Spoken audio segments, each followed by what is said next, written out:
Teacher Jo! Yes, Scarlett. I think po my parents wanna kill me.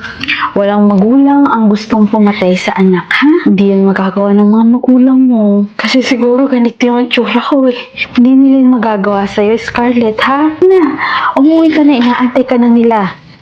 Tiyak, kung pinagluto ka na nila ng dinner. Sige, gusto na gawin mo na. Pa? Ma?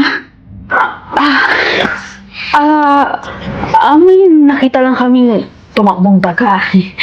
Gusto lang namin patayin, nak. Sige na, matulog ka na ulit, nak. May pasok ka pa bukas. Diyan yung bus. Bakit tayo nakakommute ngayon?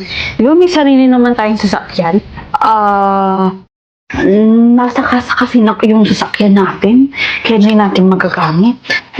Andiyan na, halika na. Nak, kanina ka pa namin hinahanap. Tinulungan lang po ako ng driver na makauwi dito. Saan ka galing? Nasabi po kasi ng konduktor, iniwanan niya daw po ako sa bus na natutulog. Nag-CR kasi ako ng anak. Hindi ko naman alam na maiiwanan ako ng boss. Nak, galing gatas mo. Alamin mo muna pa ako kang matulog. Salamat po, ma.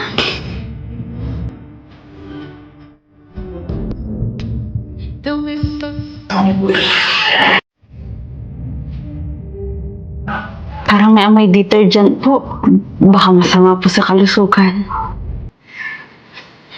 Pasensya ka na, nak. Baka hindi masyadong nabanlawan ng tatay mo. Timpla na lang ulit kita ng bago, ha? Sigurado ka nandun siya? Oo. Iniwan ko siyang mahimbing natutulog sa kwarto niya.